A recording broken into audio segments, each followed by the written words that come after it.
And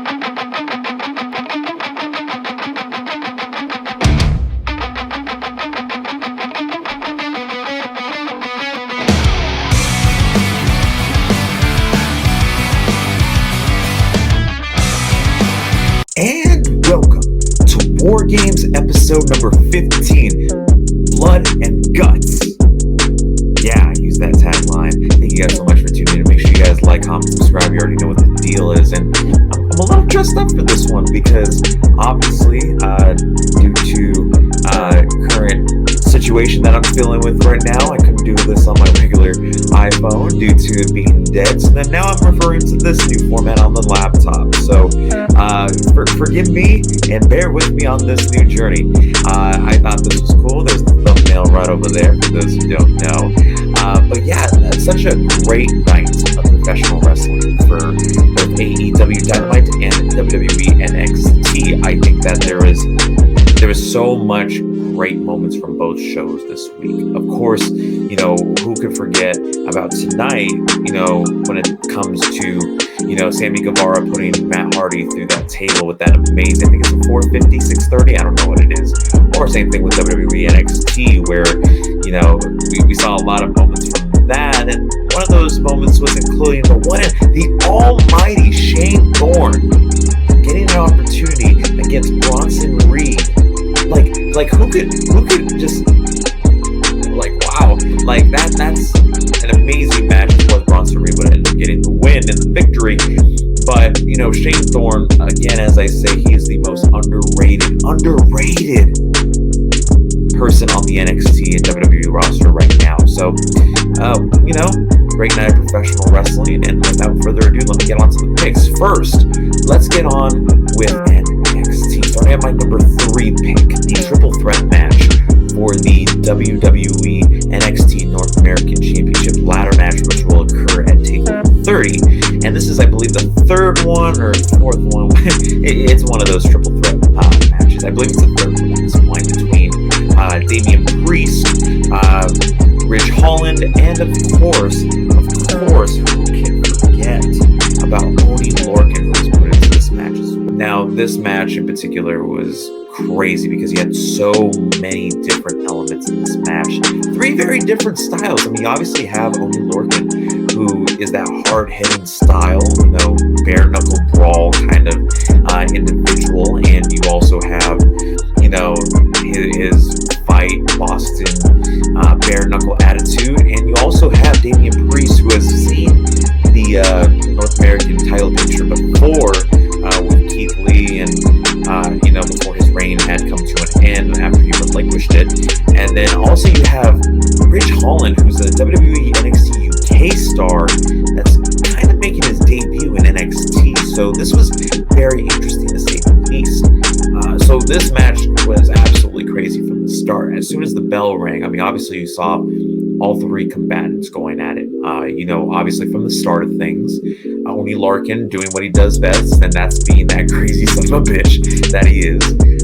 And that's, you know, you can see it right here where Oney Lorcan goes to the high rafters and does a springboard, you know, running plancha onto Damian Priest and Ridge, you know, and you can obviously see that he's so determined to win this NXT North American Championship. And then also you have not only that, but you also have Ridge Holland, who personally I really didn't know. I mean, I kind of knew him as Luke Menzies back in kind of the developmental stage of his NXT career, but I really didn't know who he was. So this was a great introduction, especially to the American audience of NXT things. I mean, of course, the UK scene might be familiar with him, you know, of course, since he is more of the WWE NXT UK brand. But, you know, this was a great showcase for him as well, because you saw how much offense and how much power he has. I mean, look at right here, for example. He catches Oney Lorcan from the guys and does this beautiful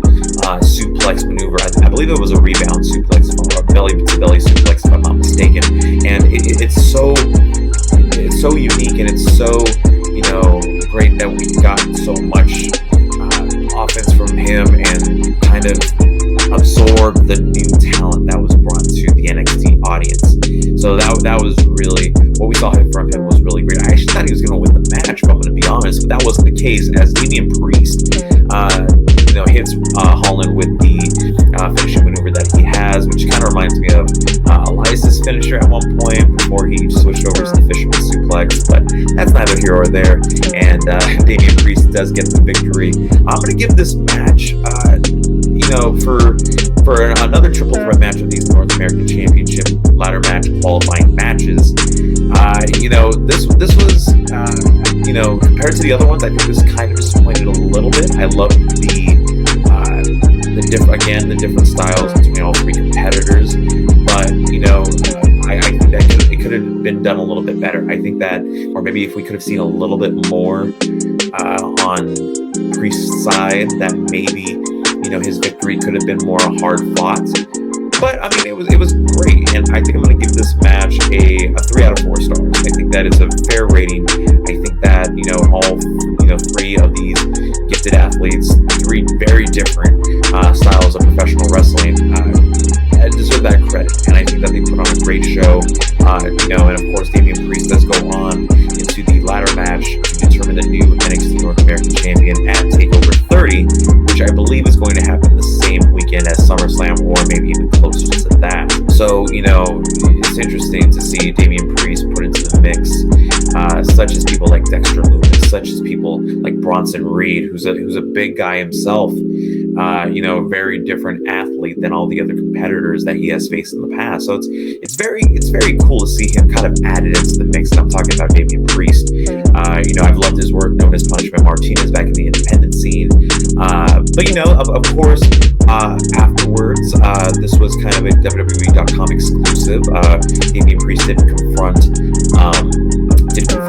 Bronson Reed backstage in more of the kind of the parking lot area, and they do have a match next week. But very great match, very great way to showcase all these three. At my number 2 pick is going to be the NXT Tag Team Championship match between Marcel Bartel and Fabian Eichner, otherwise known as Imperium, taking on multi-time NXT Tag Team Champions and Bobby Fish and Kyle O'Reilly, the returning Kyle O'Reilly, after being on the shelf for quite some time during this whole pandemic situation, maybe for health concerns, whatever the case may be. And this is interesting because, of course, last week, the Undisputed Era did attack Imperium, trying to establish their dominance once again in NXT. However, I kind of feel that, I think the time is up for Undisputed Era, because the Undisputed Era has done so much in NXT, in their short 3-year tenure with the brand, and so they've already fulfilled the prophecy. They've already won the NXT Tag Team Championships on multiple occasions from multiple people like Mustache Mountain on I believe it was the next episode of NXT after the very first episode of NXT UK, and then same thing with the Street Profits, I believe, so there's so many tag teams that they've already defeated already. So why would you want to get the tag team titles again? That's personally just me. I really don't understand that in any way, shape, or form. But regardless, they're trying to make history, and I do understand the Undisputed Era's mindset, especially this being Kyle O'Reilly's return match. And this match was all chaos from the start. We even saw early on that the rivalry between Adam Cole and Pat McAfee, who was on commentary, was really intense. I think they kind of ignited the fire in this match, because Adam Cole was on ringside, and then he had confronted Pat McAfee during the match, and which really cost the Undisputed Era.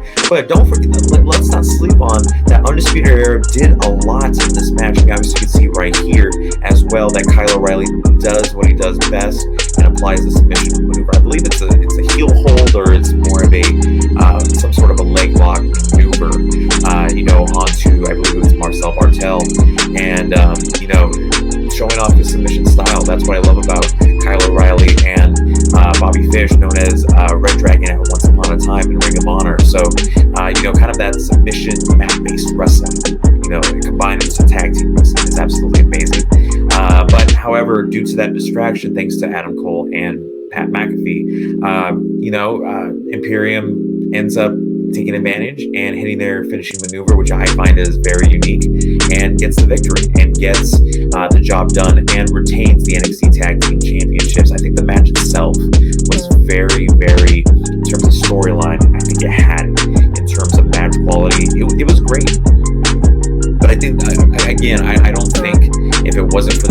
distraction. I think, if there was no storyline within it, I think, having Red Dragon versus Bartel and Eichner could have really stepped it up a notch. It could have been really a takeover match, or the kind of style of the match, if you get my drift, because there could have been more. There could have been more of a O'Reilly and Martel are going at it, and then here comes Eichner and Bobby Fish, who are kind of the powerhouse. We could have seen so much between, Eichner and Bobby Fish, who were kind of the powerhouse of the two. And then, the same thing goes with the submission style of O'Reilly, collaborating with, the different style of Marcel Bartel, who's a very considerably young, I believe he's in his early 20s, kind of competitor. So, kind of those two contrasting styles is something that we could have seen more, but sadly that wasn't, what we got. But we got something great. I think that we still got something that was very entertaining and very, NXT television worthy. So with this said, I'm going to give it a 3.5 out of 4 stars. And it was great. It was absolutely one to see. And my number one pick is going to be the one and only match that I was personally looking forward to the most, and it delivered. It started off the show, for goodness sakes. It is the number one contenders match for the NXT Women's Championship between Dakota Kai, who has been all over Io Shirai over the past few months, from calling her out after every match to attacking her last week with that a couple of weeks ago with that brutal kick that she has given, and attacking Io Shirai here and there against Rhea Ripley, who's the former NXT Women's Champion, and she really needs that boost. She really needs that kind of that momentum to get herself back into the title picture. But why would you kind of need that when you've already had your WrestleMania moment against Charlotte? Of course, you did lose the championship to Charlotte, but then you get NXT TakeOver in your house, and once again lose that opportunity. But then, the champion does not retain. It's a new champion, but it's Io Shirai. So I understand the frustration from Rhea Ripley, but I mean, when you're going for the championship once again, it doesn't make sense to me. So this was a very interesting way to start off the night. I'm really excited because this is my number one pick. That it started off the night. I think that's absolutely insane. So this match was very, very back and forth. I think that the majority of it was the majority of Rhea Ripley. You can obviously see right here, Rhea Ripley having that powerhouse advantage over Dakota Kai, which Dakota Kai is more of a ground and pound, high flyer in a sense. If you kind of,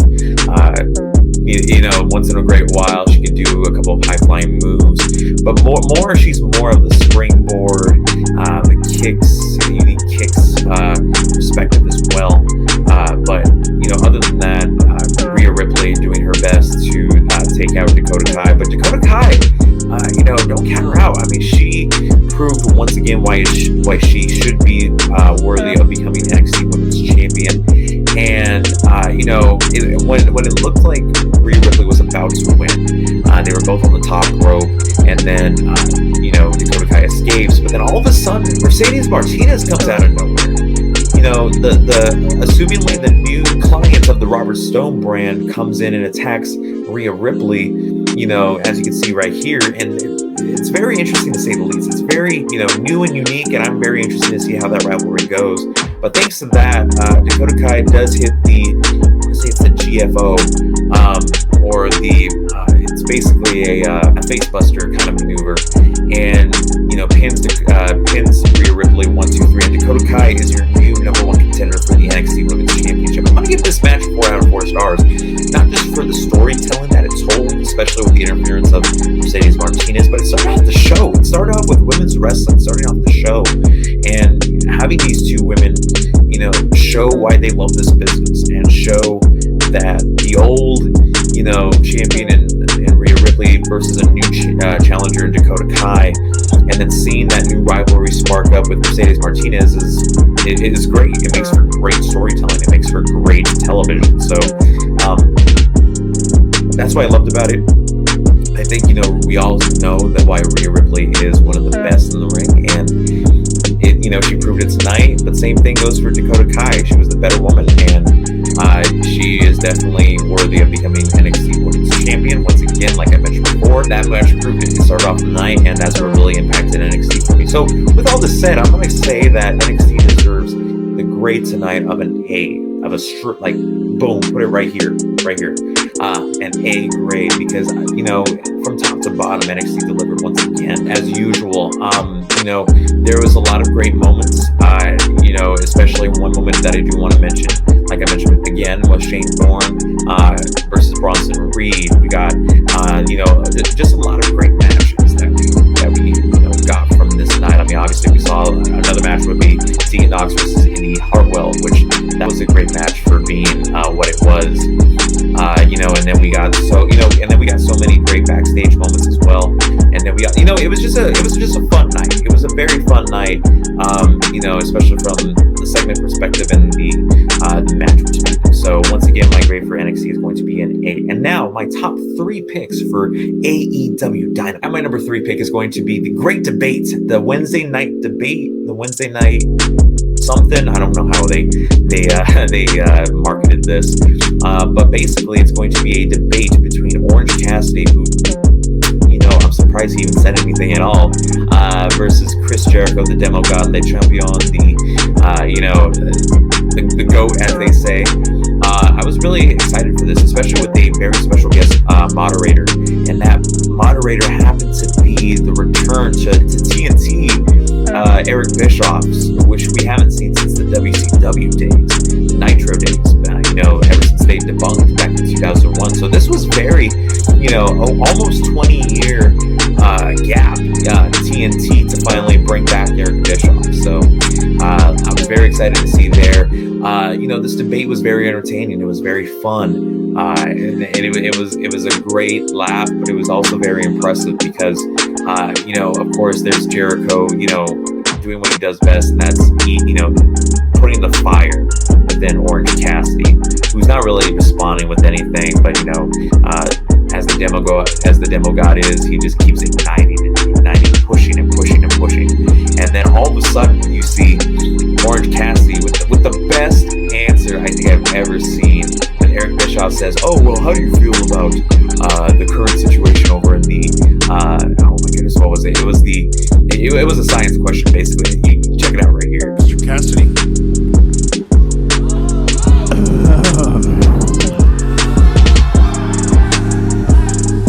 Sea level continues to rise at about the rate of 1/8 of an inch per year. A higher sea level enables storm surges to push further inland and therefore increase the extremely dangerous flooding in coastal communities. Failure to minimize our fossil fuel use and reduction of carbon emissions could be devastating to the estimated 40% of the population in the United States that lives in these coastal communities, and globally, 8 of the world's largest 10 cities. Thank you. That is just the perfect response from Orange Cassidy. I didn't expect it. I don't think anybody else did. But it was entertaining. It was funny. And, Orange Cassidy, although he said very few in this debate, really put his passion in there, especially at the end when the question was asked, what does this match mean to you? And then obviously, as things had erupted and Eric Bischoff had announced that Orange Cassidy was the winner of the debate, Jake Hager wasn't satisfied with that. So, that led to an attack on Orange Cassidy, and then, of course, the Judas effect later, which leaves Orange Cassidy on the ground. Chris Jericho, I think you would say, would have the advantage going to their match next week. So, with all this said, I'm going to say that this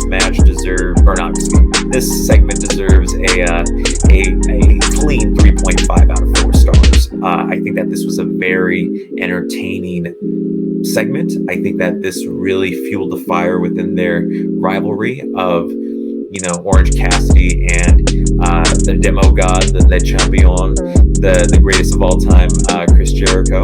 And it really did a lot, especially, not only for Chris Jericho's, glorious career, but also Orange Cassidy. I think it really gave him just, a good personality rather than just being that sloth, rather than, being that lazy guy. So it was great, and I absolutely loved it. And my number 2 pick is going to be the highly anticipated tag team match between Dark Order's Alex Reynolds and John Silver, who I've been kind of a fan of.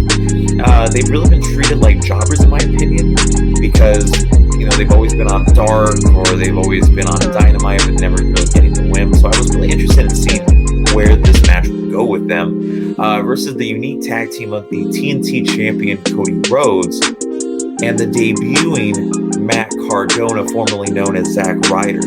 Wow, that was awesome. I mean, obviously you can see, check it out right here, how the entrance was, just the fireworks going off of Matt Cardona, and just, it was so great to hear that music again. Shout out to Downstate for that awesome entrance music of Matt Cardona, always ready. And it was great. It was honestly a great, a great thing to see Matt Cardona in AEW.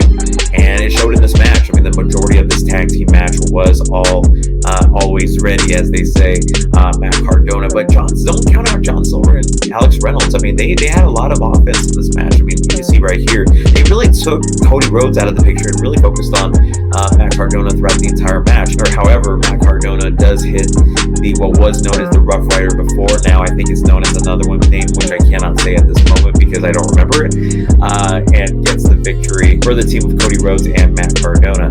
I'm going to give this match, for what it was, I'm going to give it a 3 out of 4 stars. I think that it was a very entertaining match. I think it was a very strong showing of not only just Matt Cardona, but the TNT champion Cody Rhodes, and of course the weak links, as they say, of the Dark Order of John Silver and Alex Reynolds. They really proved a lot. I mean, there was a lot of things that got on that I was really impressed with. But one thing I did want to point out was after the match, when Cody was going through the entrance ramp alongside with Arn Anderson, the coach, Arn Anderson, he was confronted by Scorpio Sky, and I'm really interested in seeing if that championship match, that TNT championship match, actually happens between Scorpio Sky, I've been a fan of his since the championship wrestling from Hollywood days, so I'm really excited to see if they do something from there. But Matt Cardona, I mean, don't count him out, man. I think he's a future TNT champion, or even an AEW champion. So I'm really excited to see where that goes. Finally, my number 1 pick is going to be the highly anticipated AEW Championship match between defending champion Jon Moxley and, of course, Darby Allin. Now, for those who don't know, Ricky Starks and Brian Cage were banned from the arena during this match, so these two could have a solid one-on-one match with no interference. But Darby Allin gave it his all. I mean, obviously you can see right here that he did a lot to really, get his foot into the door as AEW champion. I mean, there was even at some points where I was like, oh my God, he's going to become champion. Even there was at one point where MJF came from the crowd with the Wardlow distraction and hits Jon Moxley in the face with the AEW title, which makes Jon Moxley bleed. However, in the end, Jon Moxley, perseveres, gives Darby Allin a fight, and hits the paradigm shift. 1, 2, 3. Still your AEW World Champion. So I'm going to give this match a 4 out of 4 stars. I think for being an AEW Championship match, I think this was the greatest AEW Championship match of Jon Moxley's title run. You could argue that, his match with Brian Cage was better, or his match with, Chris Jericho was better, the rematch, or his match with Brody Lee was way, way beyond standard. But at the end of the day, that's not what happened. What happened was that even Jon Moxley said before the night had began that these two respect each other so much that they put it out all on the line. And I think that this was very great because it gave both competitors the spotlight that they need, and the recognition and the respect that Jon Moxley needs. That's the AEW champion. Or the same thing goes with the Darby Allin. So very great title defense and a very great way to end the night. I'm gonna say that this night of professional wrestling for AEW Dynamite deserves an A+. I think that they delivered.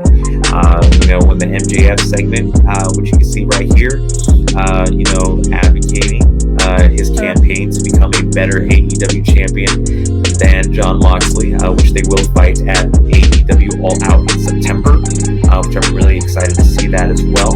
It was just a great night. It was a great night for both shows, but I think AEW takes it. AEW's the winner.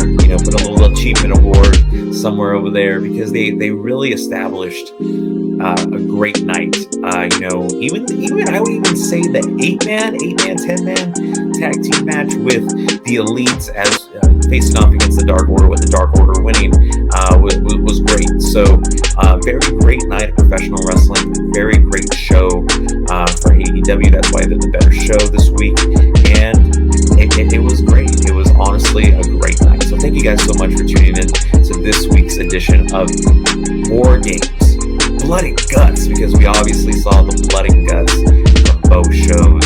Obviously, literally blood and guts from one John Moxley. So thank you guys so much for tuning in. Make sure you guys like, comment, subscribe. Once again, we already know what the deal is. And until we meet again, I will see you guys in the next episode of War Games, the best review show for AEW Dynamite and NXT. See you guys.